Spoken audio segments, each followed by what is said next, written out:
मेरठ में मंगलवार सुबह उस वक्त हड़कंप मच गया जब अचानक से सुबह सुबह टायर गलाने वाली फैक्ट्री में भीषण ब्लास्ट हो गया। ब्लास्ट इतना भयानक था कि आवाज कई किलोमीटर दूर तक सुनाई दी। इस हादसे में 2 मजदूरों की मौत हो गई और अब पीड़ित परिवार के घर मातम का माहौल छाया हुआ है। मेरठ में टायर गलाने की फैक्ट्री में बॉयलर ब्लास्ट होने से 2 मजदूरों की मौत हो गई है। इस वक्त मैं ग्राउंड जीरो पर हूं और ये देखिए फिटकरी गांव की वही टायर गलाने की फैक्ट्री है जिसमें विस्फोट हुआ है। यही वाला जो बॉयलर है, ये बॉयलर फटा था और इस बॉयलर फटने की जो आवाज है वो कई किलोमीटर दूर तक यहां सुनाई दी। आप देखिए, ये बॉयलर में जो ब्लास्ट था वो इतना जबरदस्त था कि इसका जो दूसरा हिस्सा है वो यहां पर आ गिरा और यहां जो कई मजदूर हैं वो काम कर रहे थे। 2 मजदूरों की मौके पर मौत हो गई। बताया जा रहा है ये ब्लास्ट बॉयलर के फटने से हुआ। वहीं पास में जो मजदूर काम कर रहे थे उनकी जान चली गई। इस घटना के बाद नाराज लोगों में जमकर आक्रोश भी देखा गया। हादसे के बाद आला अधिकारी तो मौके पर पहुंचे ही थे, लेकिन लोगों की नाराजगी को लेकर बढ़ती भीड़ को रोकने के लिए कई थानों की पुलिस फोर्स को मौके पर बुलाना पड़ गया। बता दिए कि ये घटना मेरठ के इंचौली थाना इलाके के फिटकरी गांव में हुई। इस फैक्ट्री में टायर गलाने का काम होता था। हादसे में मजदूर शंकर और प्रवीण की मौत हो गई।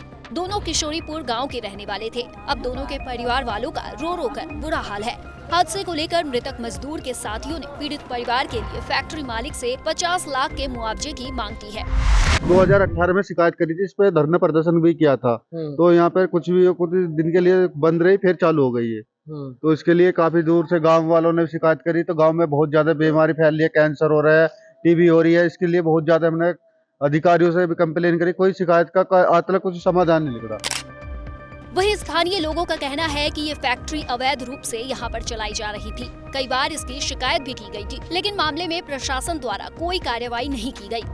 मौके पर तल्खी देख नाराज लोगों ने पुलिस प्रशासन के खिलाफ नारेबाजी भी की। थाना इंचौली के अंतर्गत फिटकरी गांव पड़ता है। वहाँ आसपास में काफी इंडस्ट्रीज लगी हैं। उसमें से एक फैक्ट्री है जिसमें कि पुराने टायरों को बॉयलर का यूज करके उसमें उसका जो ऑयल और जो कार्बन पाउडर और अन्य जो उत्पाद हैं उससे बनाए जाते थे। और इसमें प्रातःकाल लगभग 7 साढ़े 7 के आसपास इसमें जो मजदूर वहाँ कार्य कर रहे थे वो बॉयलर फटने से उसकी चपेट में आ गए, जिसमें से 2 लोगों की मौके पे ही मृत्यु हो गई। इस हादसे में 3 मजदूर भी घायल हुए हैं, जिनका अस्पताल में इलाज जारी है। फिलहाल अब उनकी हालत ठीक बताई जा रही है। वहीं मामले में अब जांच के भी आदेश दे दिए गए हैं। किसी ने भी यहां पर आकर सख्त एक्शन लेने या सुरक्षा के मानकों का पालन कराने की जहमत नहीं उठाई और उसी का नतीजा है कि इस फैक्ट्री में ब्लास्ट हुआ, बॉयलर फटा, 2 मजदूरों की मौत हो गई है। 3 मजदूर गंभीर रूप से घायल बताए जा रहे हैं। अब देखना यह होगा कि आखिर पुलिस प्रशासन इस मामले में क्या सख्त एक्शन लेता है। परिवार को लोगों ने 50 लाख रुपए के मुआवजे की मांग की है और यह मुआवजा कितना मिलता है, अवैध रूप से फैक्ट्री चलाने, नियम कायदे कानून ताक पर रखकर फैक्ट्री चलाने वाले फैक्ट्री मालिक पर क्या सख्त एक्शन होगा, इस पर सभी की नजरें टिकी हुई है। क्योंकि ग्रामीणों में बेहद गुस्सा है और परिवार के लोगों का रो रो कर बुरा हाल है।